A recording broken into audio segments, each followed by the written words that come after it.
We are going to now start our government services meeting of July 2nd, 2026. And first, I will just note that we have some excused absences. Both our youth and governance reps. One is actually in the meeting today, but joining us virtual. So, Andrew, thank you for being here. I can see you up there. And Lillian is excused. We are going to have Supervisor Osterman coming in a little bit late here, and possibly Supervisor Coleman might be joining us virtually as well. And let's just get going on to the agenda. No public comment. I have no comments as well for chairman's comment. And then the third thing on the agenda is an actionable item, and that is approval of the minutes from the previous meeting. Do we have a motion? So move. Second. Okay, it's been properly motioned and seconded. Any discussion? Hearing none, I'm going to ask Andrew if you're able to unmute. Andrew, how do you wish to vote? Aye. Thank you. Okay, committee, all those in favor say aye. Aye. All right, no opposed, it passes. Now we're on to new business, and the first thing up on the agenda is Corporation Counsel is going to do a presentation to talk about the relationship between the board and the constitutional officers, which is really important for government services. That's what we oversee. So thank you, Michael, for being here. And it's great that this is recorded and can be shared with the rest of the supervisors as well. So really appreciate it. We found this quite beneficial in the past doing it, and now we've asked for it to be, I think, every 2 years. Are we doing it when there's a new Generally at the switch? start of each term. Yeah, perfect. So thank you so much. So it's, please. All right, thank you, Madam Chair, and good evening. So, yeah, as I noted, I think this is the third or fourth time we've done this presentation, generally at the outset of each county board term, to discuss specifically that interplay between county board and constitutional officers. You'll notice, particularly at the front end of the discussion, there's going to be some overlap with the recent presentation that Andy Phillips offered about the role of county government. I'll try not to replicate that too much, and we'll part ways after just a few minutes here. So first, you can go to the next slide, John. A brief discussion and reminder about some of the relevant laws pertaining to the role of county boards and county governments. Article 4, Section 22 of the Wisconsin Constitution provides the state legislature with authority to confer upon the boards of supervisors of the several counties of the states such powers of a local legislative and administrative function as they shall from time to time prescribe. This really is the constitutional underpinning or foundation of Chapter 59 of the Wisconsin State Statutes. I'll encourage you all, if you haven't already done so, or if it's been some time, dust off Chapter 59 of the Wisconsin Statutes. You can just bring it up on your browser and go through it. It is not an exciting read, but it's enlightening. It is for me. You know, even as many times as I've gone through that, every time I do, you come across something that resonates differently, or perhaps something that you haven't encountered that suddenly is pertinent to something that we're dealing with. So I'd encourage you to go through Chapter 59 and just review that time to time. So under that statute, under Chapter 59, counties are governed by a board of supervisors. The board is responsible for the powers of a county as a body corporate. I've discussed this when I address the youth and governance representatives where they have their initial tour, but I draw the correlation between a county and a corporation. Just as counties have a legislative body, a board of supervisors, corporations have a board of directors, they have a chief executive officer, you have your finance officer. The only or the primary notable difference being that counties, of course, are governmental entities. But just as a board of directors is responsible for managing or monitoring management's performance, for approving major capital expenditures, for establishing broad policy. As you know, county boards are responsible for very similar functions, but in this context, as a governmental body. Now, generally speaking, and although this isn't specifically set forth in Chapter 59, county boards are considered the chief legislative body in county government. John, next slide. Prior to 1960, Wisconsin County boards functioned as both the legislative and the executive branch for counties. However, in 1960, county government became more complex, and recognizing that populations were becoming more urbanized, state law was amended at that time to permit creation of a separate form of governance with the elected position of county executive.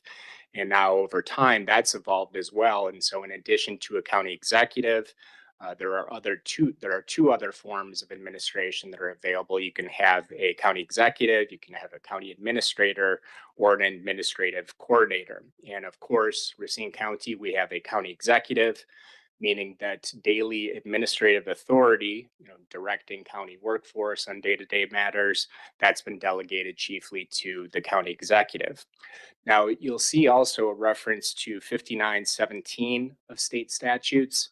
That grants the county executive the authority to, quote, coordinate and direct all administrative and management functions of the county government not otherwise vested by law in other elected officers. Now, it's at this point that I'll depart a little bit from what Andy talked about at his recent presentation, because elected officers in this context, it's not referring to county board supervisors. Rather, in the context of the county executive's limited authority, it's referring to those constitutional officers listed in subchapter 4 of chapter 59. So, turning to the constitutional officers, we start with Article 6, Section 4 of the Wisconsin Constitution, where county constitutional officers are recognized. Now, unfortunately, the Constitution is silent or largely silent as it relates to the exact duties or role of those constitutional officers. So it's really been left to the legislature, it's been left to the courts over time to actually define better what those roles and responsibilities are. So, as it relates to the legislature, each of these constitutional officers, for county clerk, it's 5923 of state statute, county treasurer at 5925, county sheriff has several provisions under 5926 and 59 through 5933, and the clerk of court at 5940, register of deeds 5943, and the district attorney, this is the one that's separate from chapter 59. It's in chapter 978 of the state statutes. But you can scour all of these different provisions and you won't really find anything that defines how these constitutional officers are expected to work and cooperate within the existing county structure with county boards. So that's something that also has evolved over time, and it's largely been left to the courts to actually define what those respective roles are. John, you can turn to the next slide. So, constitutional officers enjoy constitutional recognition and protection. They're unlike department heads in county government. They are not appointed by the county executive, they are not confirmed by the county board. They are offices, not departments. They're serving at the pleasure not of the county executive, not of the county board. And it's helpful to note that constitutional officers, they serve as a local presence on statewide matters of importance. So for example, sheriff is charged with enforcing state laws in addition to county ordinances. County treasurers collect state and local taxes. Registers of deeds record state land records, and as we've discussed on countless issues, it can and increasingly does present a challenge as budgetary challenges grow, as counties face structural imbalances due to whether it's state cuts or it could be federal cuts, stagnant revenues, increasing costs. So some of these challenges become even greater in that context. So, constitutional officers are, like I said, not appointed, but they're elected by the constituents. Positions of sheriff, county clerk, county treasurer, clerk of court, um, register of deeds, these are all considered partisan. And also, people wishing to hold these offices, they must be legal residents of the country or of the county, they must be US citizens, and they must be at least 18 years old. Now, you may have heard the statement that these constitutional officers are answerable or not to the county board, they're not answerable to the county executive, they're not answerable to other local officials. That's true. to a certain extent. It's true in the sense that they can only be removed by very specific measures. And I'll walk through those briefly. The first is by the electorate through a petition process. The second, in relation to the clerk or treasurer, that's where the county board exercises some authority. The county board can actually remove by a 2/3 vote individuals in those two offices, subject to some exceptions that I'll talk about. In the case of the sheriff, the register of deeds, the district attorney, it's the governor that retains that ability to remove. And with respect to the clerk of court, it's the judges that actually retain that authority. Now, in all of those cases, except for the petition process that I described in the first example, where those offices, including the county board, has the ability to remove, that can only be for cause. Cause is defined by statute, and it's really limited to inefficiency, neglect of duty, official misconduct, or malfeasance in office. It can't just be disagreement, different ideologies, things like that. It has to really be specific in order to have that withstand scrutiny. So, based on that, there's no typical employer employee relationship between a county and a county constitutional officer. And as I noted, the county board, the county executive are entirely without authority to remove the district attorney, sheriff, register of deeds, or clerk of court. Now, another exception is that in addition to not being able to remove one of those officers, county board is limited in its ability to abolish, to consolidate, or alter any of those specific offices. So, returning again to our private sector analogy, the closest analogy for a county constitutional officer is I'd like to think of a divisional president or perhaps a corporate franchise. So a franchise system, think of your McDonald's, your Subway, your Marriott's, your Hyatt hotels. The franchise owner, for purpose of the analogy, would be the constitutional officer. They own a specific restaurant, they own a hotel. The corporate headquarters, here being the state or the county, they set the legal standards. They control the macro budget. They're not responsible for the day to day, but they have that budgetary authority over the individual franchisee. And as noted, constitutional officers, like franchise owners, they're immune to being fired by that larger entity. They hold distinct operational responsibilities. But again, that's not to say that they're wholly removed from and separate from the county governance administration. That's where we get to the next slide, which is with respect to the budget. So while it may be said that elected constitutional officers are answerable to no one but the electorate, such offices, such officers are and always have been subject to budgetary constraints. And of course, the county board plays a large budgetary role both in setting the salaries for these respective positions, but also for approving the budget. Now, it's widely recognized that the annual budget is probably the most important policy document that a county board adopts. While it's technically a financial document, it's also the primary policy document in county government, as the budget will determine what services are provided, the level of funding allocated, the source of revenue. And in a county executive form of government, it's the county executive who's responsible for presenting a balanced budget. But then the board has a very distinct and special role in that it's the board's responsibility to consider that budget as proposed, to approve that budget either in the form presented or through amendments that the county board can authorize on its own. So, through its budgetary role, the county board does possess significant authority to impose reasonable constraints, reasonable budgetary, organizational constraints, even as it relates to those constitutional offices.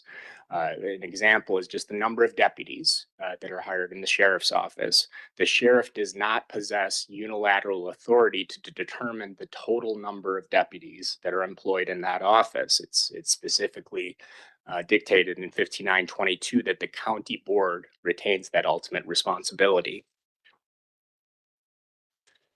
Also, The board determines how much the money the sheriff's office receives and other constitutional offices, how much they receive each year for staff, for equipment, for operations. Yeah, however, and I touched on this briefly earlier, it's important to note that the budget can neither narrow nor frustrate the proper exercise of those constitutional responsibilities. In other words, you can't, by virtue of withholding an adequate budget, have that, tie the hands of a sheriff or other constitutional officer to such extent that they can't actually affect their duties and responsibilities. On this topic, the Court of Appeals has concluded that a county board cannot, through the exercise of its budgetary controls, render impossible the performance of the duties of that constitutional officer. And the applicable standard is whether they have enough resources based on whether they have those resources that they can actually affect those. And if they don't, whether that's arbitrary and unreasonable. We'll get to that in a little bit greater detail in this example that I'm going to go through next, which is with the sheriff. So, John, you can go to the next slide. So, what I find helpful in giving this presentation is, you can talk about statutes, you can talk about case law, but to actually, drill down into what I think is the most common example, or at least the source of most questions that I get, and that's with the sheriff's office. With the sheriff, the Constitution has established the office of sheriff. It provides for the selection, the term, the 4-year term of the sheriff, places restrictions on the ability of a sheriff to hold other partisan office, and also creates requirements for the giving of security. Now, the Constitution does not, in and of itself, define or delineate what those specific rights, duties, powers are. Rather, this again has been developed over time through case law, through state law, where they've actually gone through and spelled out that some of these powers and duties include attending to courts, to execution of writs, maintaining law and order, preserving peace, operation of the county jail, and care and custody of its inmates. So, as it relates to attending to the court, which is a requirement again under state law, this includes supplying deputies for courtrooms, managing inmates during hearings. It also includes transporting inmates for execution of writs and arrest warrants. Now, because this was something that existed at common law, it's something that a county board is limited to actually step in and say, we disagree with how you're affecting this, and so we're going to dictate that you handle it a different way. The county board can try to do that, but it's not going to withstand legal scrutiny. One particular issue that, and this is really just a foreshadow, it's something that I've been hearing increasing discussion about that I expect, whether it's in the 2027 budget or perhaps in future years, something that we'll hear about is that specific example of attending to courts. In recent years, as rhetoric has gotten a little bit more divisive, we've seen a lot of really awful incidents across the country, of incidents that have occurred in the courts. And something that I hear more and more is concern about the level of deputy or the number of deputies in the courtrooms. And this is something where, if we look at our neighboring counties, the sheriff's office, by and large, is on par with, in some cases, actually providing more in terms of the level of deputies within courtrooms. But at the end of the day, it's at odds with Wisconsin Supreme Court rules that they spell out what they believe are the sufficient level of deputies to be in courtrooms, and we're less than that. Virtually every county in the state of Wisconsin is falling short of that. And so, from a risk manager standpoint, it's something that I'm keenly mindful of and that we're discussing. But I expect that that's something that the board may see over time, is whether there may need to be, an adjustment of resources, specifically as it relates to tending to the courts. So there's typically a two-part test that the courts will employ in determining whether a subject is within a board's purview, or if this is something that really the board doesn't have authority over, and rather it should be left to those constitutional officers. The first step is the courts will inquire whether a duty is one of the immemorial principle and important duties that characterized it at common law. If the answer to that question is yes, then it's really left to that constitutional officer, in this example, the sheriff, to determine the ways and means of how they're going to address that. On the other hand, if the tasks are more mundane, if they're more, just ordinary tasks that weren't discussed at the time of, the Constitution and as these laws were created, then those duties are subject to some level of regulation. The reasoning for this, it basically gets to the fact that citizens elect a sheriff, they elect these other constitutional officers. So it would be unjust to a certain extent to have the citizens elect somebody, but then have another body step in and say, we'd rather you handle it differently. And we saw this play out in Milwaukee County a few years ago, several years ago, actually, with their House of Correction, where the county board, they have the House of Correction in Milwaukee County. They wanted to appoint another individual to oversee that facility without being subject to restraints of the sheriff in Milwaukee County. And ultimately, the court said you can't do that. This is ultimately is the sheriff's. It's their responsibility. They were entrusted with this from early days, and so a county board cannot step in, regardless of the wisdom behind that. You can't step in and change that later on. Next slide, John.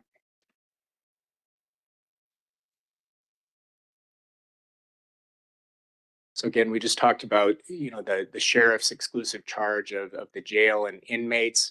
An example where the county board was allowed to step in was in relation to food service contracts.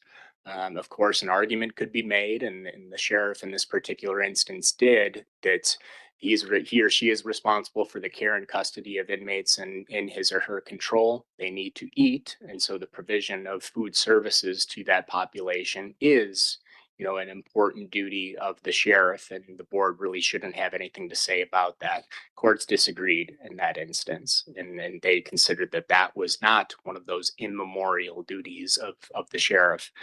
So it was subject to some level of control by the county board. John, next slide.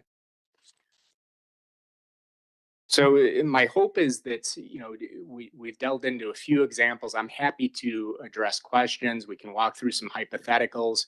Don't be surprised if you have those hypotheticals, those questions, that we don't reach a definitive conclusion. Rather, I'll just kind of point to some of the facts that would be considered. Thankfully, I think we're in a county where there has been, I think, really good communication, good collaboration between constitutional offices and between the county board. I think in recent years it has gotten markedly improved from my vantage point. An example of that is, you all know, even newer supervisors. There's been a lot of discussion in the last year about the providing of municipal police services, and some of the contracts for those services and how those have been structured. When I was new to the office, when I first started dealing with the sheriff's office, it wasn't at all common, and some of our more tenured supervisors may echo this, that you'd really only see the sheriff's office come budget time. The Office of Corporation Counsel, we would deal most with the sheriff's office in the context of litigation or when a contract needed to be signed. But what we're seeing now is that there's been a more proactive effort to involve Corporation Counsel, to involve the county board in how some of these arrangements are structured. And there's been a lot of discussion about municipal police contracts. There hasn't always been alignment on every issue. But what I've seen and what I've been heartened by is that there's been a real give and take. And what you're going to be seeing in the coming weeks, I believe, is some of the fruits of that labor. That there are going to be different contracts going forward that aren't necessarily a fundamental shift in how that service is provided, but that takes into much greater account some of the feedback that's been received by the county board from some of these discussions, and figuring out how to more accurately capture some of the costs that are incurred by a sheriff's office in providing these contracted services. So that to me is a real positive. It makes me, believe that there's always opportunity. There are some counties, to our north in particular, where it's just this constant battle between certain constitutional offices and between a county board and between the county executive. You can't get people in the same room. That's generally has not been the case. From my vantage point in Racine County. And that's not to say that every discussion is positive and that everybody agrees, but generally it's moving the ball forward, and I think that that's something good to keep in mind as you have those discussions. Um, let's see. Yeah, I think that's the extent of what I wanted to cover. But again, if there are questions, Chair. Yeah, thank you so much. I can tell you this is very valuable. And I think from a committee standpoint, the one thing that I may ask of you is, with those example that you just gave about those contracts, Mhm. understanding the role of this committee, just as maybe discussions that I threw out there over the last year or so through these contracts that would come up. I really thought it was our committee that is the one to review those contracts first before any if there's any financial note on it, then of course that's the finance department. So what is government services role with the constitutional offices? Sure. So, I mean, that it kind of veers a little bit from the focus of this discussion. That's something that's not going to be dictated by state statute. It's not something that's going to be dictated by constitutional law or by the courts. That's something government services as a creation of the county board. It's something that exists in our county ordinance. And so it's something that has ebbed and flowed. It's changed over years, even just during my time as corporation counsel, where there were periods where government services would meet very infrequently, and would meet not necessarily to approve contracts or to review or consider those contracts. It was really more informational. It was, when grants were involved, things like that. What I've seen more recently, and this ultimately is, at the chair's discretion, is more involvement by the committee. And while it may not be reviewing and approving every contract, particularly if there is a fiscal impact, that generally is delegated to the Finance and Human Resources Committee, but minimally that there would be opportunity for the Government Services Committee to be heard on the issue, to address it. And while it may not be entrusted to act on those fiscal resolutions, that minimally it would have opportunity to review and consider and voice concerns about something. So I've seen that improve over time. In the last couple of years, I'm seeing that government services are considering some of these contracts. Again, maybe not where it's authorizing the resolution per se, but where it has opportunity to hear from the sheriff's office or hear from some of these other offices and raise questions or concerns. Thank you, Michael. I often refer to when am joining boards and committees, I look at their mission statement. So I understand what my role is and the direction in which I go. And same with, Supervisor Osterman used to chair this committee as well. So just learning too from those who came before me. But if you go on the county's website, it does talk about the about of each committee. And so, I asked that question with, looking at the language too on what it is that this committee is tasked with doing. And because ultimately, when you talk about the constitutional offices and officers, there's not much authority that we have from a legislative perspective of the county. So, just really understanding what our role then as an elected on the county board that's on this committee, what we do. And one So, other thing to keep in mind is, regardless of the issue, but let's say it's an item, resolution that's working its way through FHR or through another committee and it touches on one of the constitutional offices and that gets to a second reading. And it's the first time that those members who are part of the Government Services Committee are learning about it, even though they've had opportunity to attend some of those other committee meetings. There's always opportunity to make a request to refer it back to committee. yeah. That's not something that I'm encouraging or So, asking that anybody do, but it's something that's at the disposal and it can be considered by the body. And if ultimately the determination is made that that body, in this instance, government services, hasn't had ample opportunity to consider the issue and would like opportunity to discuss it, a motion could be made. yeah, I think that's good practice. Anyway, the more we can have supervisors be able to get an in-depth look into a topic they ultimately have to vote on, I think it's helpful for all parties. And it's so thank you. Any other supervisors here who have questions for Operation Council? Supervisor Hopkins. Yeah, One comment and then one quick question. Uh, First of all, comment. It's good you came because you had some answers to some questions I could have had. So, um, short, sweet. It did help clarify some things in my head as far as constitutional officers. But you briefly just touched on it and moved on. These constitutional officer positions, they're necessarily partisan. You mentioned something about being partisan, not partisan. They're necessarily partisan. Yeah, each of those positions that I listed off, those are, for the election. They're partisan races. I don't know that that's necessary, but yeah, it's just part of those elections. Typically are declared. Yeah. I have noted that for some of those positions. Uh, I didn't necessarily associate that with all the positions, but that was certainly one thing that piqued my ear, clarified that I didn't necessarily know before. So yeah, but short and sweet. It's good. Sure. Thank you. Thank you, Supervisor. Andrew, Youth and Governance Rep. Andrew, do you have any questions? No, ma'am. All right, thank you. Any other supervisors? Supervisor Osterman? Thank you, Chair. Michael, thank you. I have a question regarding that, the petition process for removal. Is that applicable to all conservation, or excuse me, constitutional officers? Or just those that can be removed by the county board? To my knowledge, it's all of the constitutional officers are subject to the petition process that's by the electorate. And that again is this exception where it doesn't need to be for cause.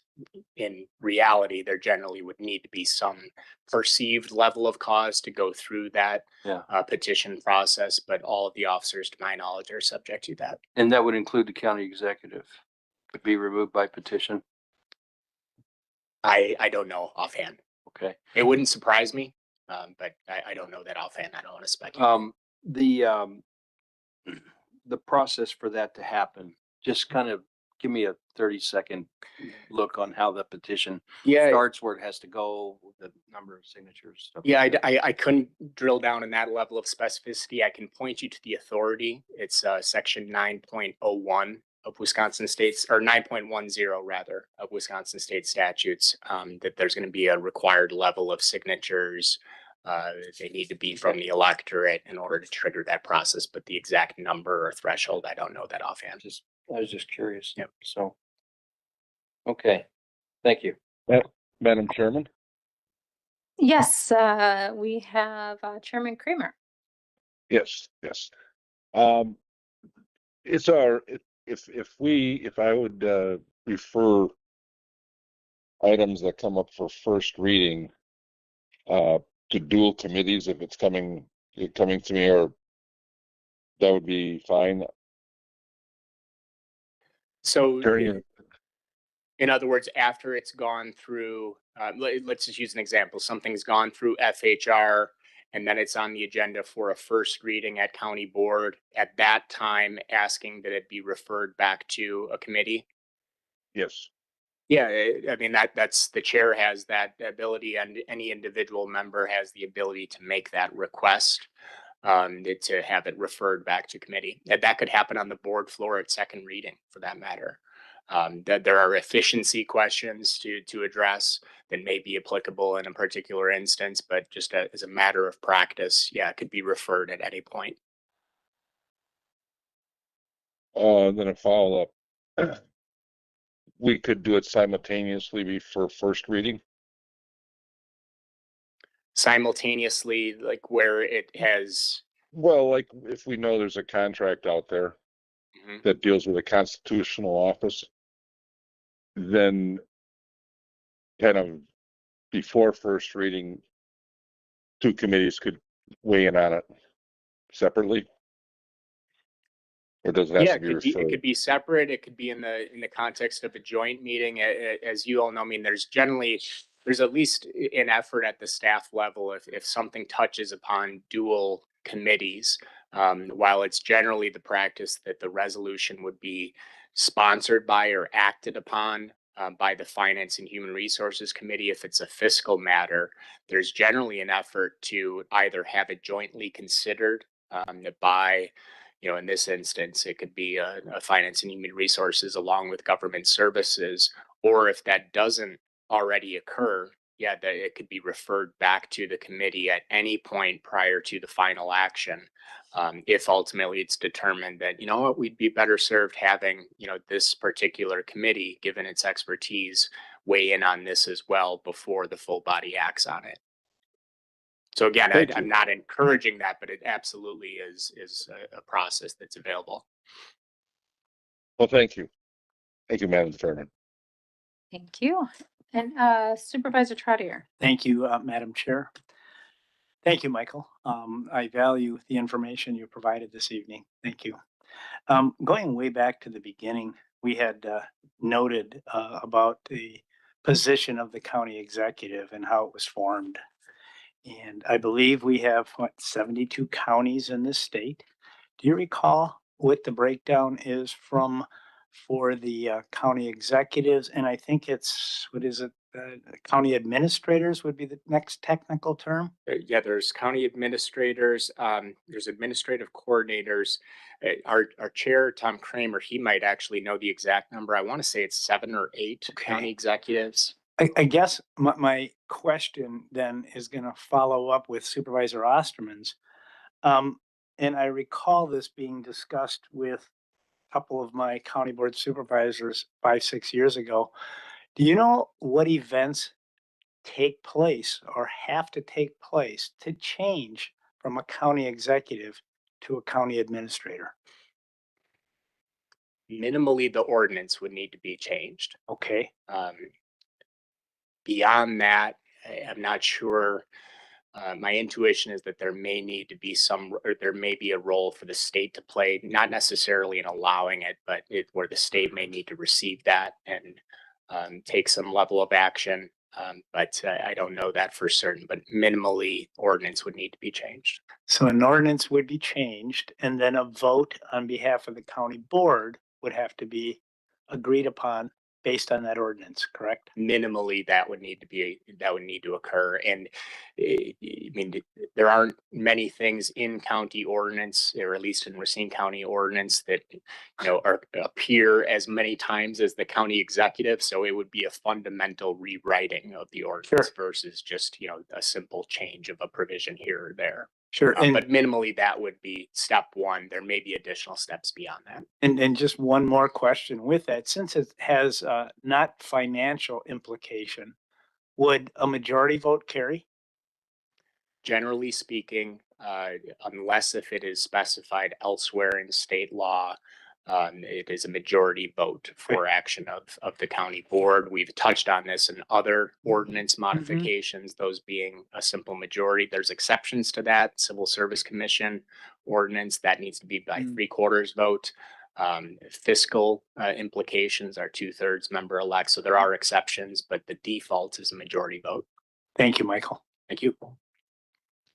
Thank you. I just, to answer your question, Don, there are 12 counties out of the 72 that are county executive, 33 that have county administrators, and 27 that have administrative coordinators. Thank you. Thank you. You're welcome. Thanks, Google. Okay, is there any other questions for Corporation Counsel? Okay, hearing none. Thank you so much. Thank you. We Happy really 4th. appreciate it. Yeah. Okay, the next thing on our agenda item will be an actionable item, and we have Jackie here to go through it. So Jackie, if you could just walk us through what you'll be asking us this Yeah, evening. of course. So we were in the middle of moving the dispatch center, so that's why I'm looking very casual today, but that has been quite the project. So here tonight to ask for approval to accept the 2026 PSAP grant. The grant was written for $175,700 to go towards Axon Prepared. So it's an arm of Axon that would allow us to use technology, AI technology, to do non-emergency call triage. It will help with language transcription. It will also I don't think this is included in the very first. If we were to advance it, it would also help with connecting to some of the products that the sheriff uses, where we might be able to see an officer's location more immediately. That will also be something that's included in the radios as far as GPS on their radios as well. So covering a lot of bases to try to make sure that we have the responders location in case there's an emergency and that's needed. So I'm just trying to think of a few of the other highlights. I had notes on my desk, and of course, I didn't make it to my desk before I came here. So, but the big things were the language transcription real time, also caller transcription real time. So a lot of times when someone calls in an emergency, they're very hard to understand. So that will really help us cut down on the amount of time that it takes to try to decipher what this caller is trying to tell us.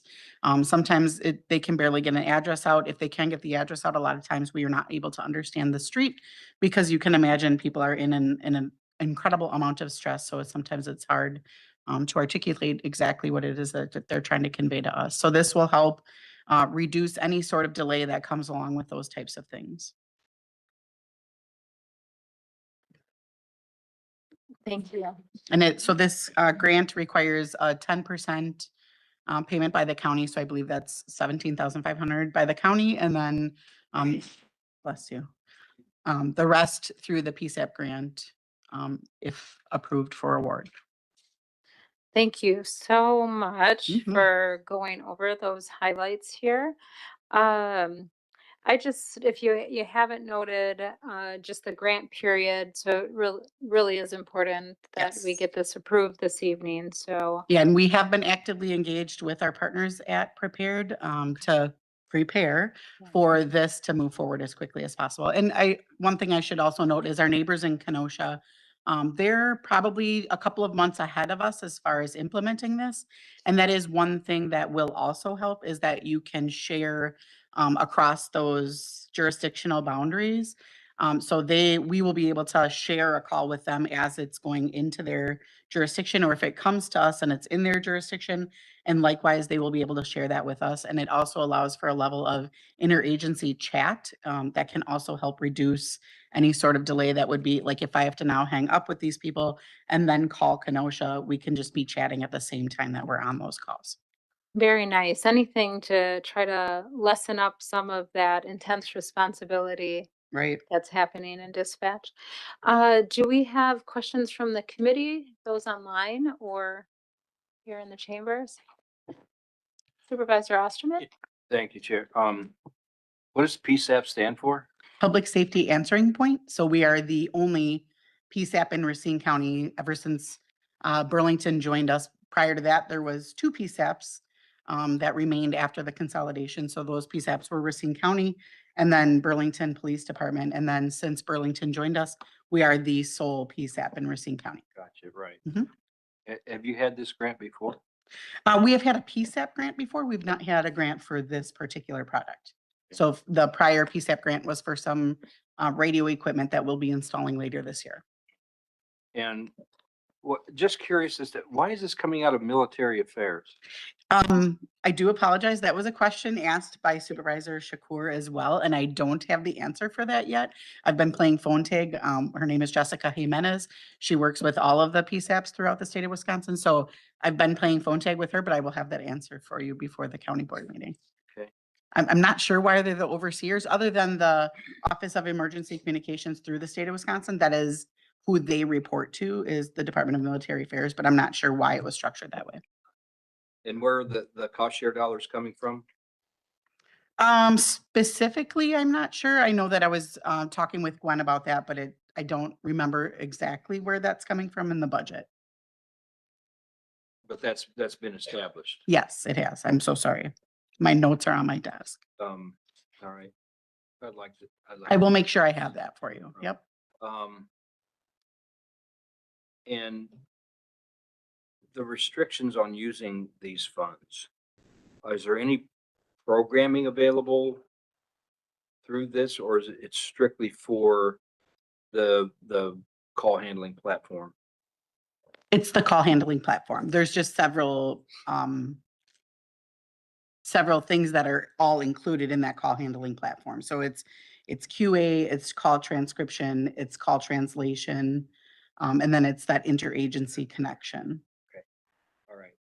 Thank you. Mhm. Supervisor Trotter and then Supervisor Hopkins next. Thank you, Jackie. This looks very, very good. Unfortunately, I missed the meeting. I was out of town when you presented this to FHR last week, I think it was. Last week or 2 weeks ago, I Yeah, don't remember it now. was, yeah, close Time to goes by that. so fast.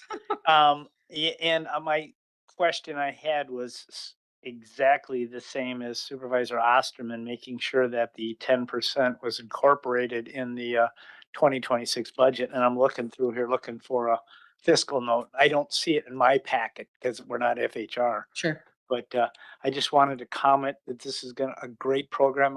It'll help expedite your department. And I'm positive for this. And the good news is, I did forget to mention as well, is that the announcement has been made for the next PSAP grant. So for 2027 PSAP grant, so we will again try to obtain funds to cover another year of subscription to the same service. And again, we can also thank our grant writer, Mhm. correct? Travis, he Mr. was Richardson. Thank you, impeccable. Mr. Yeah. Travis Richardson, if you're listening. Mhm. Thank you. Supervisor Hopkins, please. You know, you may have answered this, I think, in responding to Austin, I think you may have answered it, but briefly again, what are the key features of this, Sure. 911? What are Yeah, no, that's a great question. What are the features? Yep. So the key features for what we'll be using it for is non-emergency call triage. So that will use AI data to very carefully triage non-emergency calls, and it'll help route them to the appropriate place for whatever they may be looking for. A lot of calls that we receive on our non-emergency line are really truly looking for typically records departments for any one of the agencies that we serve. So they know that they can get a live person because many of these records departments have phone trees. So I really think that people are looking to speak with a live person. In the demonstrations that we saw from Prepared by Axon, the AI individual, if you will, does sound very human-like, almost scarily so. But so many people cannot even tell that it's not a human because it's so interactive. But it would use AI to help triage those non-emergency calls. Call quality assurance. So wait a minute. Sure. So wait a minute. So AI is being used to circumvent. Well, Um, it's not being used yet. This product will help us to utilize AI to help triage non-emergency calls to the dispatch center. okay, non-emergency calls, but Correct. it made it sound like you were as if someone who was maybe trying to use AI to get the call, but that's not the case.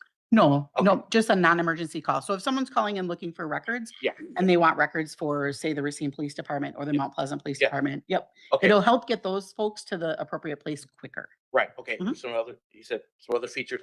Yep, that's okay. Some other features would be call quality assurance. So it will give us, those of us as supervisors, the ability to monitor call quality assurance more real time, if you will, as well as it will help increase the amount of calls that we're able to quality assure. Right now, we do not have a dedicated quality assurance officer or anything like that. So it truly is the shift supervisors, and we have 3 of those right now. So we have 5 shifts that we operate, but we only have 3 shift supervisors. So we're really making the most of our supervisors' time. And as you can imagine, some shifts being busier than others, that allows for more quality assurance time than others. So this will help us to do a higher level of that. It will also help with real-time call transcription. So a caller that's hard to understand, this product will help us determine more quickly what the numbers are that they're saying, what street they're possibly saying, as well as what the exact emergency is, or I'm sorry, the exact issue is, or emergency, depending on what line that they're calling in on. But for the 911 line specifically, it will help with those emergency type calls. And then the other thing is the language transcription, real time. So currently we use a product, it's formerly known as Language Line, but now we use a product called Proprio, but it allows us to, a caller who doesn't speak English, or if we don't have another individual in our room that speaks another language, we have to bring on this transcription, an interpreter via the phone. So this will eliminate that. And we'll have real-time transcription right in front of us. It will detect the language that's being spoken. So those are the highlights. Okay, all right, thank you. Mhm. Thank you. Is there anyone online, Supervisor Kramer or Andrew, that have any questions? All right, hearing none. Anybody else from the chamber? Okay, please, Supervisor Hoffman. I just want to say, uh, I'm in support of this grant. Um, as we were talking last year at budget time, it's always good to have the right tooling in your toolbox to move forward, especially when times are tough and we're looking at our um, time savings, money savings. Um, so I'm in support of this. Thank you for reaching out for it. And I definitely support moving forward with trying to get a grant again in 2027. Great, So thank you. thank you.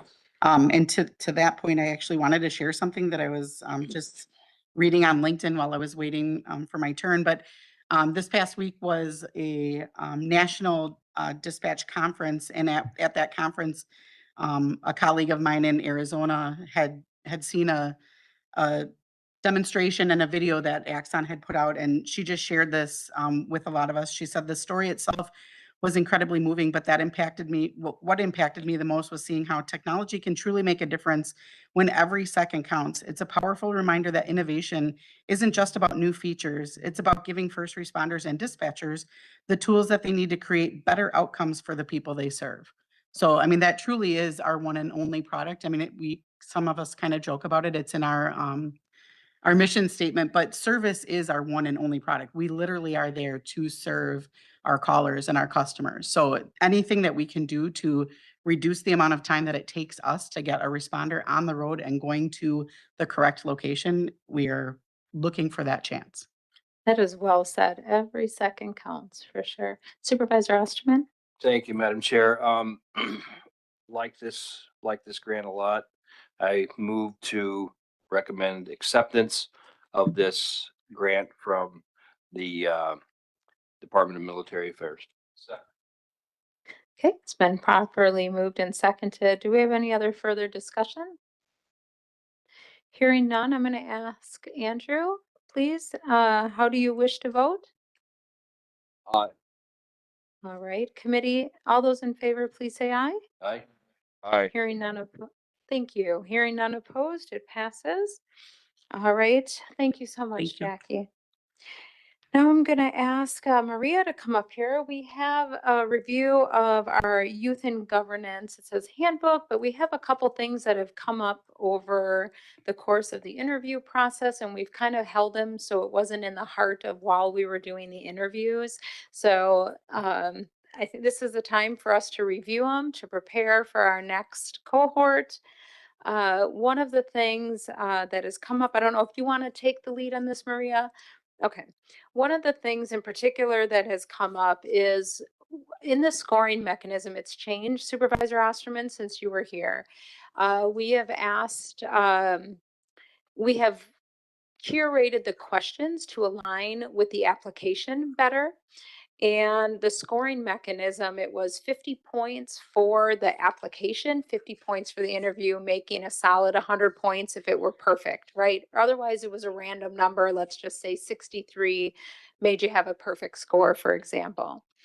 What we have found a few things happening over the years. First of all, to get supervisors to score the application has been nearly impossible. And so we have an inconsistency. One of the things is those who score the applications, those numbers go into the database to be collected and added to the interview. And what happens when you're missing scores, you're messing up the count. And so, and then another other thing that Supervisor Trottier had brought to the attention during the last scoring process is a lot of AI is being used. And so it's like, well, how much are we really getting the authentic, outcome that we're looking by scoring an application? So I've asked Maria for it to be reconsidered brought up that we're only scoring on the interview itself and using the application as a pass fail. So when you, just like a business would do, you look at an application to see if they even qualify to be looked at for the interview itself. Andrew, this is a little new for you because you were on the other end of things. So if you need to ask some questions, please feel free to do so. We'll catch you up to speed. But I'm trying to be a little descriptive so you understand. So what I'm going to be asking us to look at this evening, and if it can't be made tonight, if you need to chew on it, fine. But again, to drop that scoring of the application itself to a pass fail, and then put the 100% on to the interview itself, like you would do for a job. So if your application is suited well for the job, you come in for the interview anyway. And we're trying to give them that experience anyway. And a lot of the times, what I have found, and Maria can probably speak better to it because we do get the score sheet, those who are involved in more, who can articulate in a certain way, tend to score higher, obviously. And it's a little unfair to some of the applicants too, that I have found. We've had some really good youth and governance reps who, if you were to look at their application, it does not represent them as well as what they do for what their contribution to youth and governance. The reason why they end up coming through is because they're the only one who applied from that school. And then we got to see them shine in the youth and governance program, but they necessarily fell very low on the scoring for the application itself. So this is open discussion, but Maria, do you have any additions for that particular piece of things? I don't think I have much to add besides I did include all of the screeners in here. So the interview rating form and then the application too. And I will say that when we receive the applications, I do go through them to make sure that they meet all the basic requirements. So in the handbook, we have like a GPA requirement. Obviously, they have to be in Racine County. So those basic things, obviously, we would still be looking for in the application. Supervisor Hoffman? So can you explain that to me a little better? As I understand, we had 50 applicants last year, and you're sitting there trying to grade them. Are you recommending that we're going to try to interview the majority of those applicants? Say you had another 50 for 2027. Are we going to be sitting there trying to interview all the next 50? Or this process that you're suggesting is going to still let how do I, the good ones shine, I should say. Is that the right way to say it? Yeah. I guess Yeah, that's my question. Are we, it's not going to alter numbers any to what we interview. Because what happens is the youth gets nominated by whomever, whether they know about it or not. Maria sends them out a communication for them to fill out an application. So let's say we get 50 that are nominated, we might only get 30 back of the applications that come in. It dwindles each process, that it dwindles. okay. And then from the application, they have to then assign or select a date of the interview or a time slot. That then dwindles. We don't hear from everybody who has filled out an application. So we keep losing them in the process. So that number doesn't change. The only thing that truly changes is we are not scoring their applications anymore. So if you remember, I think I even called you a few times Yes. to get to get the applications looked at and scored. And and sometimes it's difficult because what they're writing in here is very personal. It's like me saying I'm a better supervisor because my background is different because I went to Model UN and you did not, right? And sometimes so it's not a really fair process because when some of these questions, even though they align then with the interview itself, what qualities do you possess that would benefit the youth and governance? Okay, okay. And how would you benefit from serving? All right, that's kind of personal here. But we're even scoring on how they rank their committee selection. So I mean, how fair is that? And why are you interested in participating? These are all questions that come out in the interview. We're asking almost the exact same question in the interview process itself. And it's just like how we can misinterpret a text message when we send somebody. So is it truly giving us the best? I think it'll eliminate the headache. I don't know, since been sitting in chair, every year is getting more difficult to get those applications scored by the supervisors. So, and we keep extending the deadline. And knowing that, we keep making the deadline be earlier because we know that supervisors won't do it. And it often comes interview day, we still don't have those scores in. So,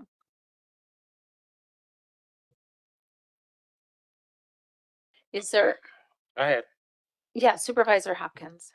well, I was going to ask as far as reasons for this change, but it seems to be primarily because of the lag time in terms of getting applications graded, and then you mentioned something on the lines of maybe some duplication of questions. So obviously, you don't feel that limiting it to the interview necessarily or would cause any challenges in still picking the best candidate. You still that'll be accomplished with just the interview process. Yes, thank you so much, Supervisor Hopkins. And you bring up a good point. The application still gets filled out.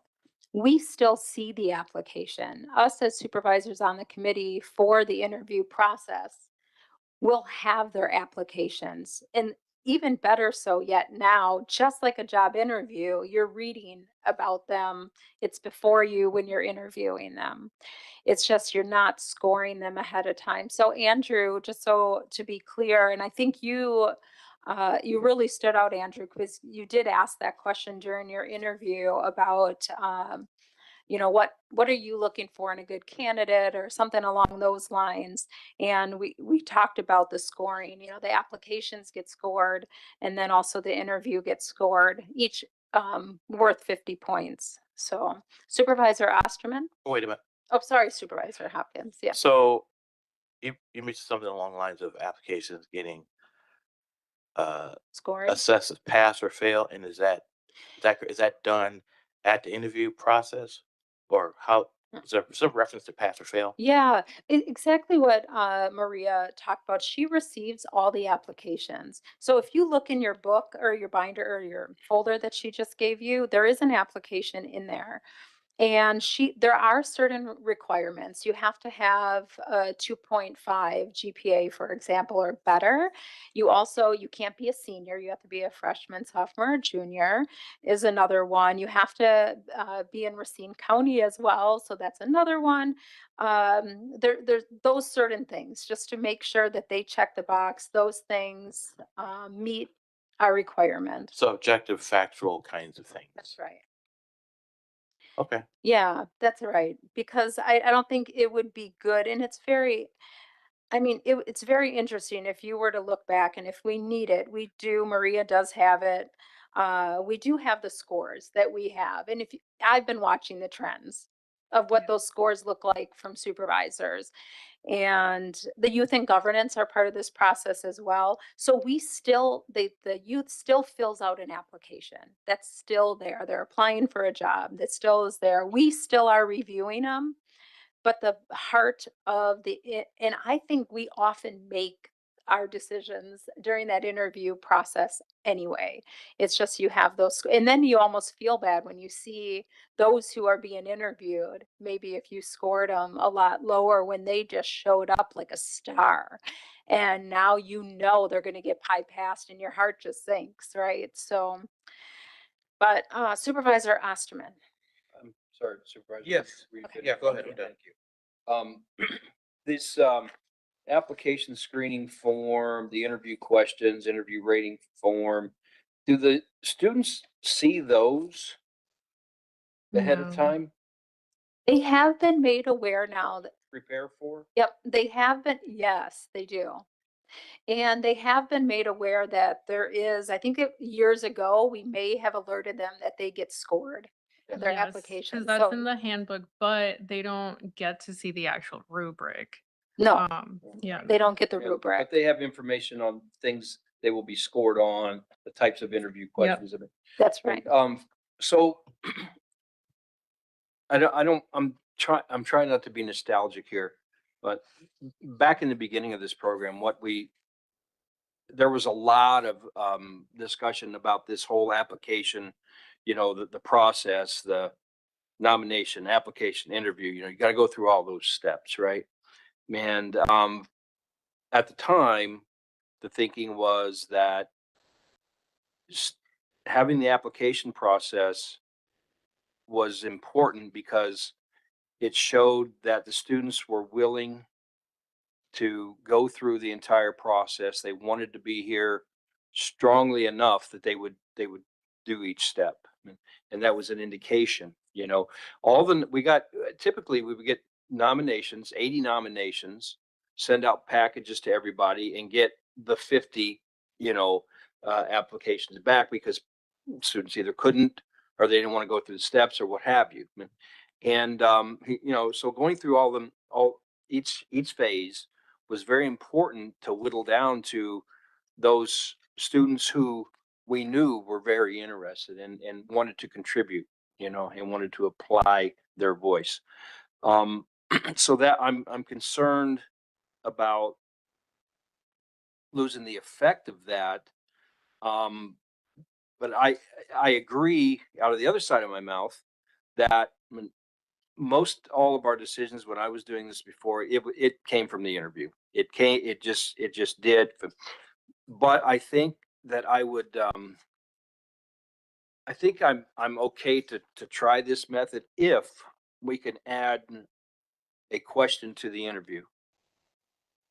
Yeah, That would be and I'm gonna, yeah, definitely open to that. The one thing I just want to hold on that you said, that your process that you talked about, that you categorized in your nostalgic way of doing things, is not going away.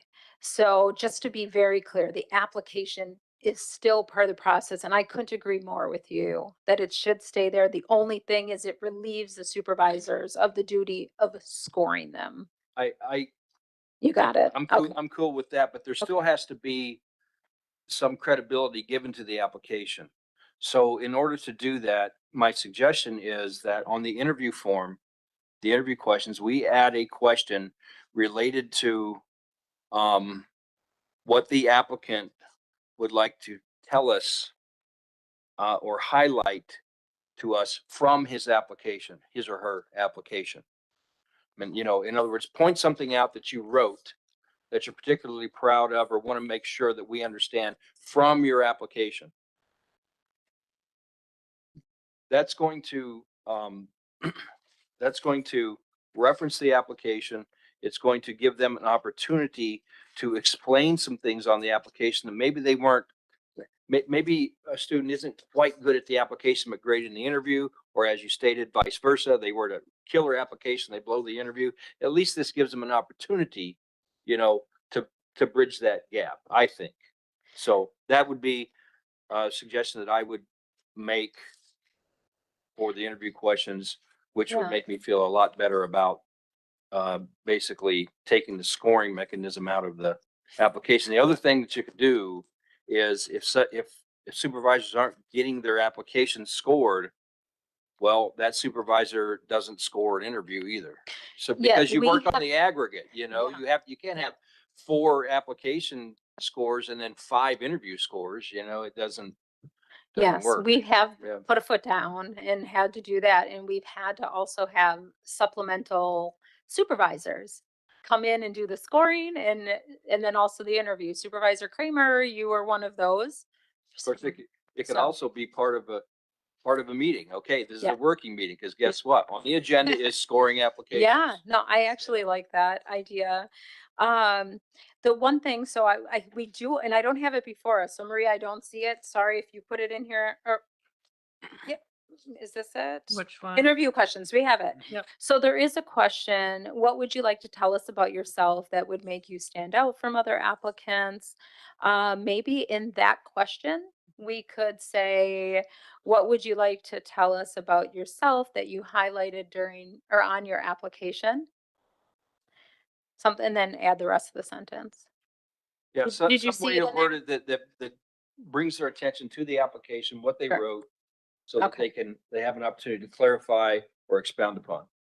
Perfect. Okay. Supervisor Trotter. Thank you, Madam Chair. Supervisor Osterman, I like the addition of the question on the interview questions. Very good. The application process has been very time consuming to go through and to score. Absolutely.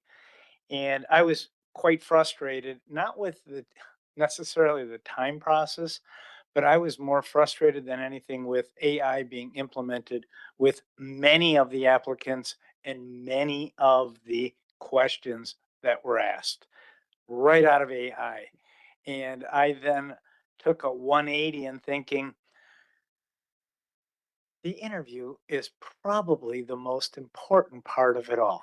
Okay. And I think you expounded on that. And Madam Chair, you did also. And I think all of us would agree that the interview process is. But there are those that may not interview real well. And by adding that question in there will help those that don't interview real well. So I'm in agreement with this. Your nostalgia from the past, the way that you formed this 10, 12 years ago, great.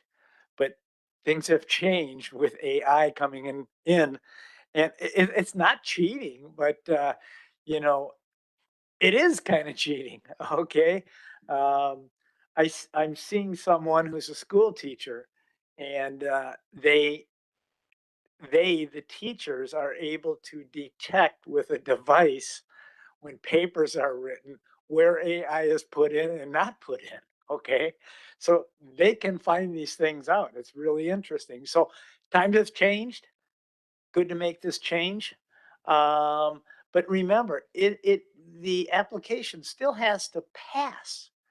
I mean, they have to fill out the application in its entirety. They have to have those credentials that were mentioned before by Supervisor um, Caprillion and Supervisor Hopkins. So it is a pass fail on the application system. So I'm in favor of this. Thank you. Yeah, thank That you was for one that. question that I had about the mechanism of pass fail. How does that work then?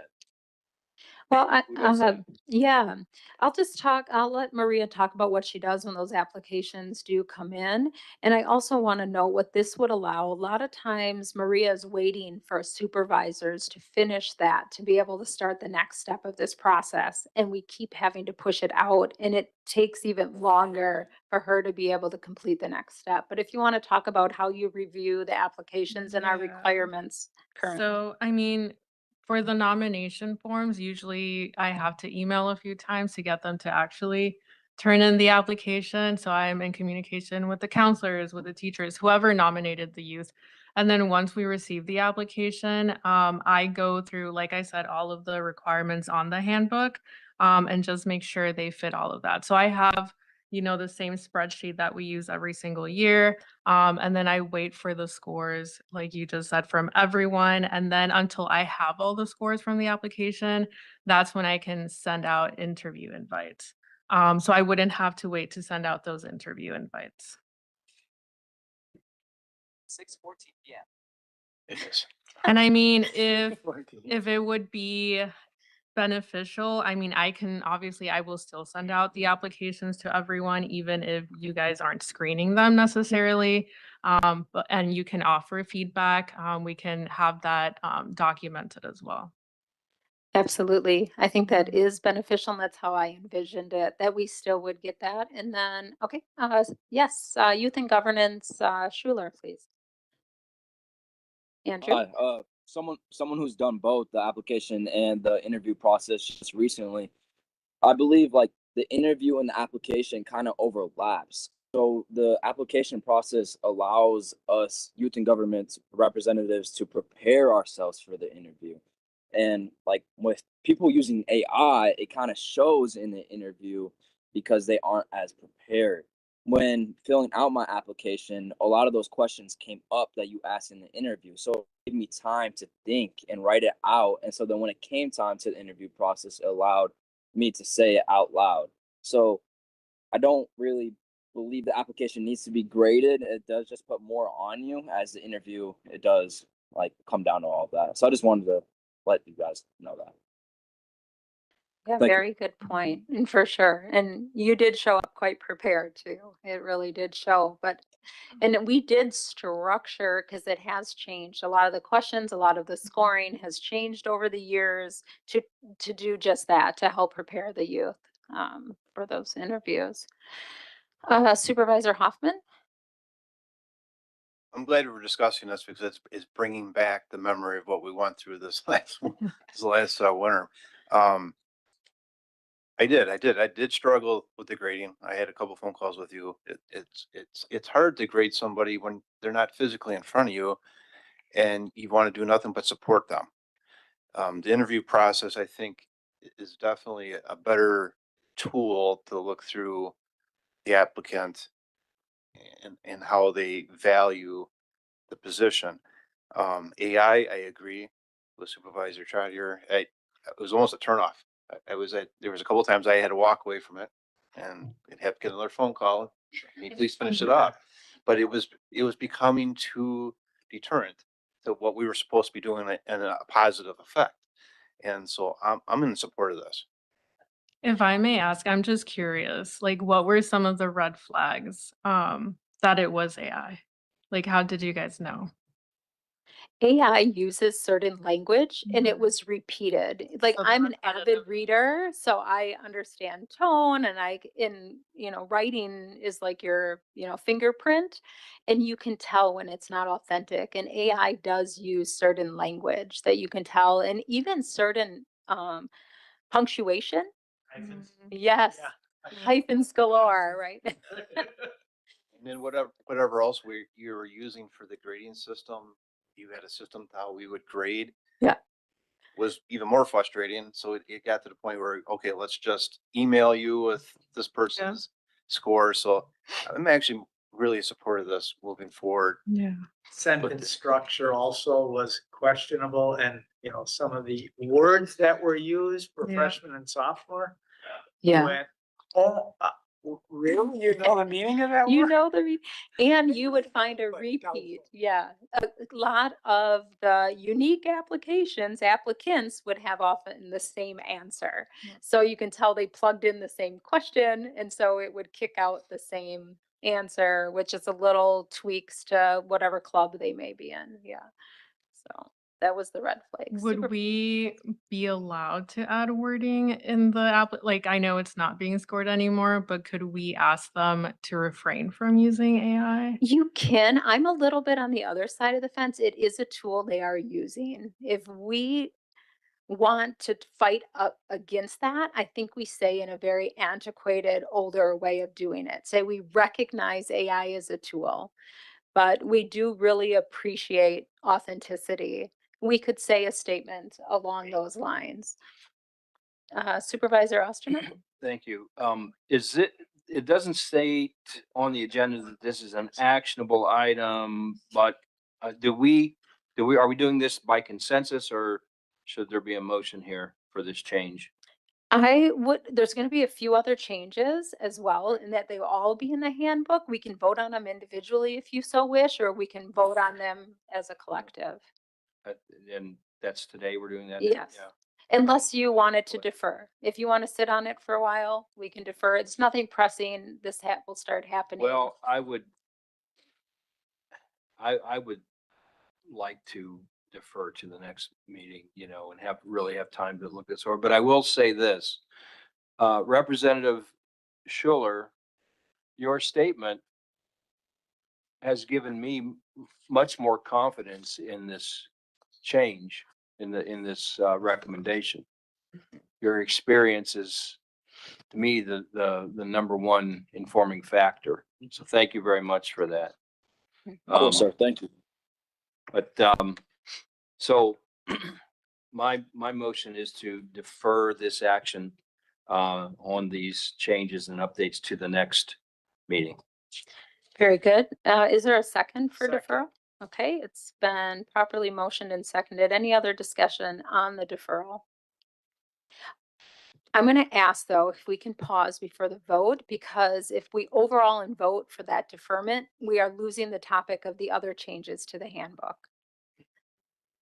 So there are a couple other topics to discuss. So if you don't mind, I understand what the motion is going to be for all these changes, but I still want to be able to discuss those other changes. Okay, I'll withdraw my motion. Okay.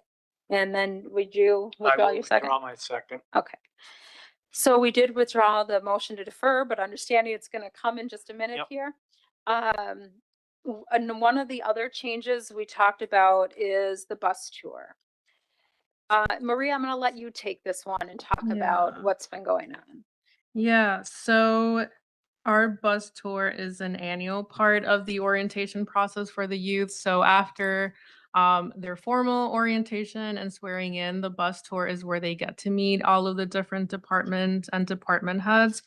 So it is a really important part of this whole experience. It's so important that it's one of the requirements. So they know it's one of the requirements because it's listed in the handbook. It's listed when we hand out the nomination forms. It's listed once they get accepted. Once they get accepted, they're provided the exact dates. So everything I included, like all of the communication that we provide to the youth when they get selected about the bus tour. We have noticed, at least since I've been here, so this was my third bus tour, we have less and less youth attending. So again, it's a requirement. Each year we have youth present different excuses. So whether it be, this year there was Badger Girls State Conference. So like very legit reasons that they have other, commitments. Sometimes it's vacation, sometimes they have an internship during the summer, but they do know of these dates from the very beginning. And I will say it's very frustrating because in the past few years, I have had some youth reach out last minute, even though, again, these requirements have been voiced from the very beginning of the application process. And it takes a lot of planning to do this. We have to give numbers to all of the departments we are visiting. And we also have to think about how much we're spending on the bus. Honestly, the bus is one of the biggest expenses from our youth and governance budget. So that was frustrating. This year, we ended up with only 5 youth on one day and then 6 youth, I believe, on the second day. So that's out of the 12 that got selected. So we were having conversations about, how can we address this in the future? Do we want to, if someone doesn't attend the bus tour, do we just dismiss them from the program automatically? We do have an alternative bus tour assignment that I have provided the youth with in the past 2 years. So in previous years, I've had them actually reach out to the different departments and ask questions, but that is also, in my opinion, kind of unfair to the departments because that's a lot of youth reaching out and, they're at capacity with their jobs. So I did create another assignment where they have to go through a few questions and a few activities, and that's included in the packet I gave you all. But beyond that, if there's any other ideas for how to address this. Yeah, thank you. And it should be noted too for the committee, Maria did reach out early on to let us know that she realized the final count was going to be 5 or so youth and wanting to cancel that bus and the cost of that. It was decided to move forward, which is good, but just realized it was an issue and that she ended up including youth and governance reps from Kenosha to fill the capacity. Yep. And one of the things I want us to consider is the timing. And this is maybe where Andrew, it would really be helpful to hear your thoughts. The timing of this was after school, when school was out. My suggestion might be right immediately. So after they get selected in this process, and they get interviewed, they get sworn in, that we have that bus tour almost immediately after. And so it just keeps the momentum of them getting read their oath And then because school is still in session for all of the youth at that point. When we keep pushing it out, you have different schools that end at different times, and a lot of these youth are extremely involved. But then they had some ACT testing, I think, one time. I know I can't remember actually what it was, but a lot of things happen at the end of the year, the school year, and some have been out, so now it's their family time to go on vacation. So now you're up against, family is probably not going to stop because their youth has made this commitment to go. And are they going to choose to stay? One, I think we did, well, maybe that was an interview where a lady or one of the young lady was either on an airplane or at an airport for international travel. So, discussion. Supervisor Hopkins? What are you suggesting again that to tighten up the time frame as far as Yes. when they're sworn? What has it been as to what specifically are you proposing now? Yeah, just this year, we just had it, June 23rd and 25th. So that it just passed. And that was this year. Last year, do you remember offhand? I think it was in something teen. So It's always the last Tuesday and Thursday yeah, of of June. June. Mhm. So That mhm. was long. How long after they had been sworn in? Quite a bit of Like time. in April, right? They get Yeah, sworn in. they Mhm. get sworn in April. So 2 months, and you're proposing to do it now. Around When? around their swearing in time. So right around the same time that they get sworn in, we'll already have the tour. I don't want to eliminate this bus tour. I think it's just absolutely needed. It has sparked almost all of the youth and governance projects that we have had that I can recall. So most of them. Uh, Supervisor Hopkins, did you have another question? Um, I like your suggestion. It it doesn't hurt to see if that would help improve the attendance. So Yeah, yeah, thank you. thank you. Youth and governance, Schuler? Yeah, I would like to just say, like, I felt like it was pretty known, that we had to be there, and like being there really was like a life-changing like experience, like seeing all these people, like whether it was at the jail or what was the with the other youth, it was really like changing and really got our mindset like on our projects, and all those people missed out, and like they don't get to see that experience, so I feel like that is really like a big opportunity where these other representatives need to be there. And we were sent countless emails, whether it was to fill out surveys on what we wanted to eat or just like make sure you get this set out. And it was in the summer, way after school. So there was no school in the way. So yeah, I believe like it was kind of sad to see only 4 other people there.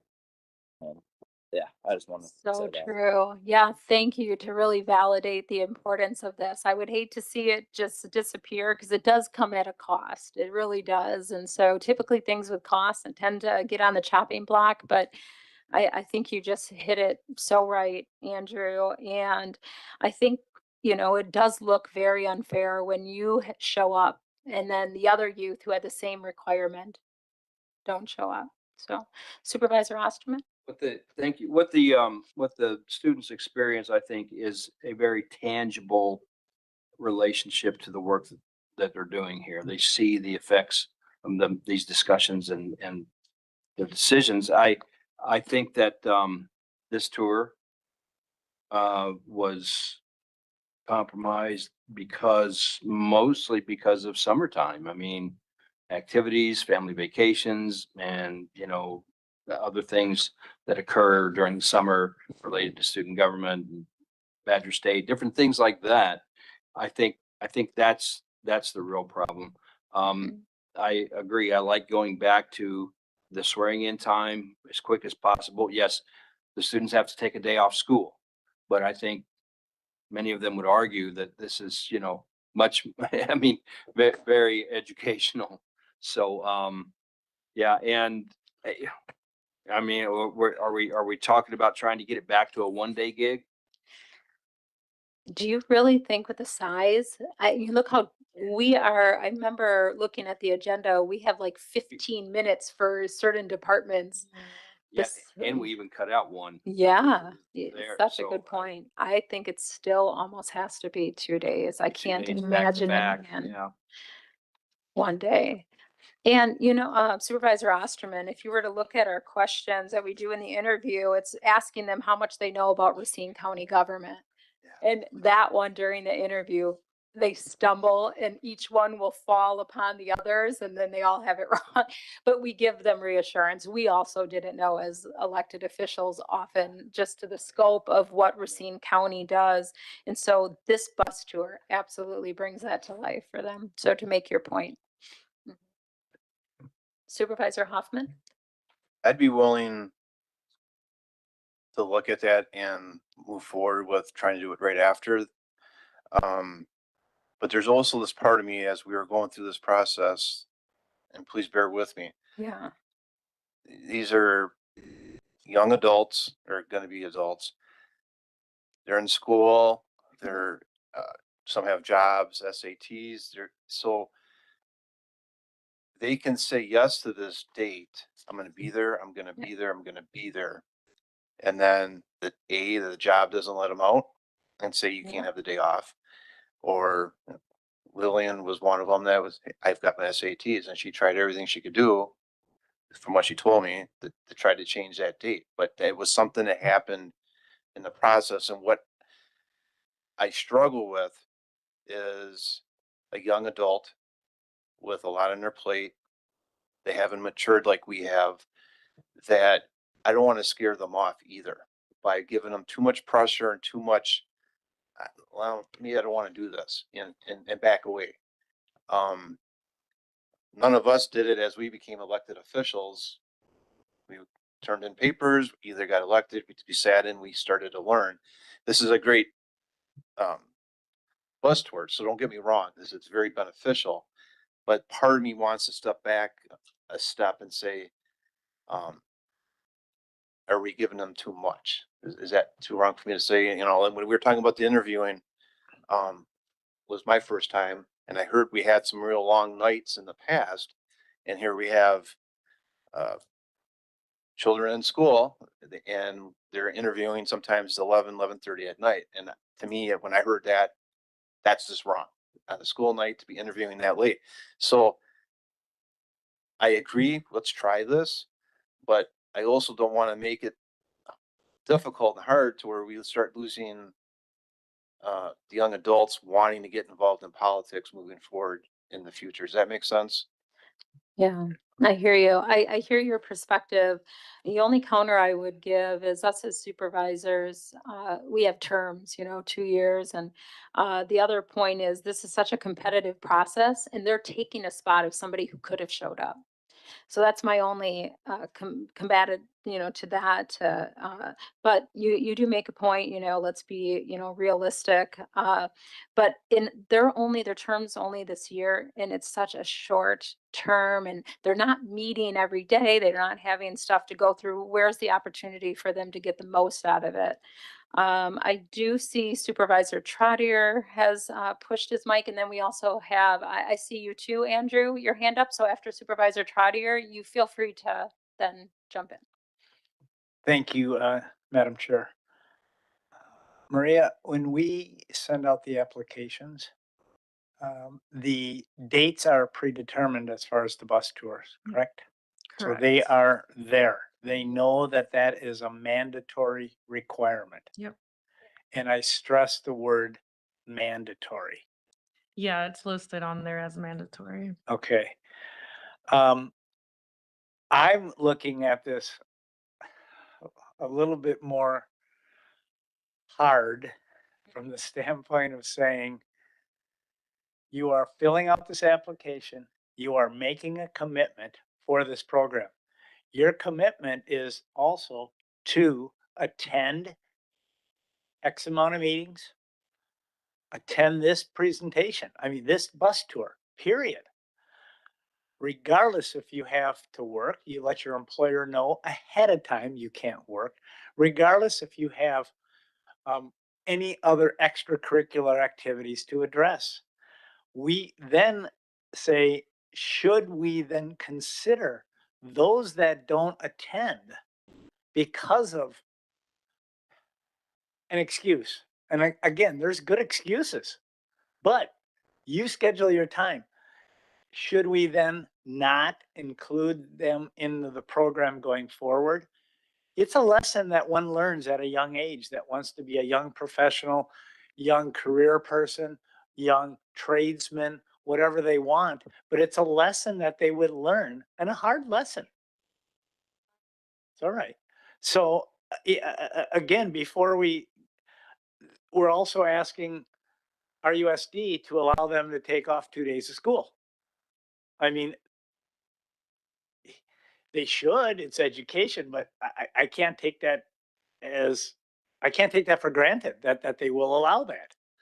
So a date is a date. And if we stick to the date and the 2 days, I'm sorry, and the students don't show up, we have to decide, do we replace those students?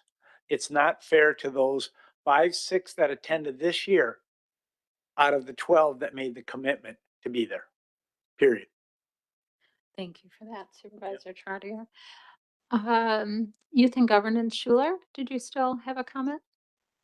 Yeah, I completely second everything he just said. As us becoming young adults, if we make a commitment, we should stick to our commitment. Some of us are turning 18 this upcoming year in the next few months, and we're saying we want to do this. We want to make an impact, and not just in our city, but our entire county. We should be able to make 2 days out of the entire summer. Thank you. Yeah, thank you so much. Supervisor or Youth and Governance Rep Schuler, can you tell me if when you got sworn in, I know it varied because of what happened with the weather, but around that time frame, if you can recall back, how much of an inconvenience would it have been in your school timing of things if we were to have had that tour during the school year? Uh, Yeah, right there at the end of the year, kind of with finals coming up, that would have definitely been a lot more rough. I feel like that would have put a lot more pressure on my plate. I feel like in the summer, I'm still busy with activities, but I don't, if I miss something, it's not like, oh my, I just failed the entire class. This allows a lot, open up a lot more time doing it in the summer instead of doing it towards the end of the school year. Can you tell me at Lutheran when finals start? Finals is about, uh, we start studying about early May, around there. And we have Early May. all of our final tests late April, and it picks up a lot late second semester.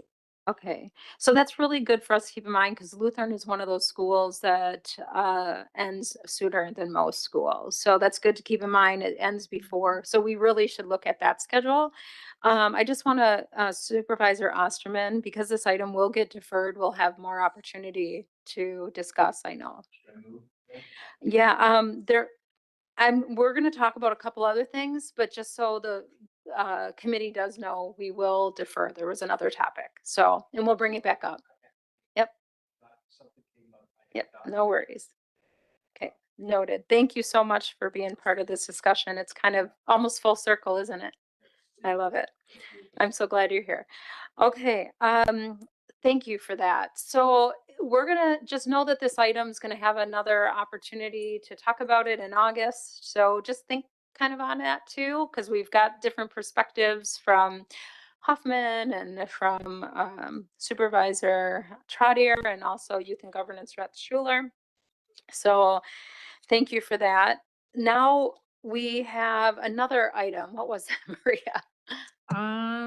There was We still have one. the mentors. Oh, yes. I wanted to ask this committee, and I've already talked to Supervisor Trottier about it as well. I believe that all chairs of the standing committees that the youth are appointed to should also be listed as mentors as well. Just because they're the ones who are not only facilitating the meeting, but just so the youth know that they have multiple people. I think it just should be noted that that they're also mentors as well. So that it's more of a more simpler ask because I think they already kind of feel okay and comfortable with the youth feel okay going with the chairs, and the chairs are always willing to be open for youth questions. So, yeah, Supervisor Trotter. Thank you, Madam Chair. Just a quick comment. In the past, as chairman of the Finance Committee, I did spend a good amount of time speaking with the youth and governance reps that sometimes were not assigned to me. So just you and I spoke about that. So And good. yeah, and honestly, as chairing this, I tended to forget which one I was the mentor of, just because I talked to him equally. And then there was a time that I wasn't a mentor because we dispersed it, and but then I thought I was. So, you know, but anyways, I just think it just fits with just that position. So just adding that somewhere in the understanding of those who are chairing the committees to understand they're also taking on a role of being a mentor as well. Supervisor Hopkins, I know you've had the opportunity of being a mentor and also being a chair. How do you feel that would sit? I don't take exception to that. No. Thank you so much. Any discussion from those online on that? If not, Maria, was there anything else I mentioned to you along the way? The only other thing you mentioned was alumni engagement. Oh, yeah. This is something too we can bring up, and I'm sure Supervisor Osterman is going to have a lot to contribute. So give you something to think about for the next meeting, talking about alumni, those in the past cohorts. It's often brought up too. That's always a question about what's, with the past alumni, just finding a way to give them still an opportunity. Maria and I had a wonderful opportunity to sit and watch one of our past a 2-year youth and governance rep perform a monumental dance, Indian dance, or from, yeah, oh my God, it was amazing. It was a huge accomplishment by her, but I kind of opened the door to her with that question, and she would love to find some way to talk with this group that we have now, or even to the county board. So maybe we should think about that. So just put that in your digestive track. And, Andrew, too, I would like you to think about it as well. You will soon be an alumni, and maybe, how would you like to contribute to once you're gone, even offer yourself to come back, or to, I don't know, be a pen pal. I'm not sure. So, but something to think about. Was that it, Maria? Yep, that was Okay. it. So if we could ask for that motion again, please. Right. I'll make a motion to, um, what's the correct word? Thank you, to defer the agenda item on updates on the Youth and Governance Handbook to be addressed at our next government services meeting, tentatively scheduled for August. Oh my gosh, what's the first August? August 6th. August 6th, 2026. I'll second. Thank you. It's been properly motioned and seconded to defer this agenda item. Any other discussion? Hearing none. Youth and governance, how do you wish to vote? Aye. Thank you. Committee, all those in favor, please say aye. Aye. Perfect. There is no opposed. So we have one other agenda item, and this is a referral from the county board, resolution number 160626, urging Wisconsin County Association, the Wisconsin legislature to expand the definition of forfeiture expenses under Wisconsin statute 96155 to include drug-related treatment, diversion, and law enforcement program costs for Washara County. Now, my understanding, Supervisor Kramer, we used to get these a lot. And when we got these, we do receive and file, but it's an opportunity for us to take a look if we wanted to come up with our own. This is kind of the awareness of it, and then we can come up with something similar if we wanted to come along. Is that how you understand it as well? That's how that's how I understand it, because if you remember, I believe it was high capacity wells 4 Yep. years ago I did that. So Exactly right. Yes, And I if think you want to Supervisor consider it. Pradier did the same thing. Mm-hmm. Yep. Okay, so is there any discussion on this item? Okay. Nope. All right, mic's off. Very good. So this one is an actionable to receive and file then. So can I get that motion? Motion to receive and file, Madam Chair. Okay. Second. It's been properly motioned and seconded. Any other discussion? Hearing none, youth and governance, how do you wish to vote? Aye. Okay. All those in favor to receive and file this item, please say aye. Aye. Aye. Aye. No, right, perfect. No opposed. Very good. Well, we have officially exhausted this agenda, which means that I can call the meeting closed. We don't necessarily need a motion. So we are officially over at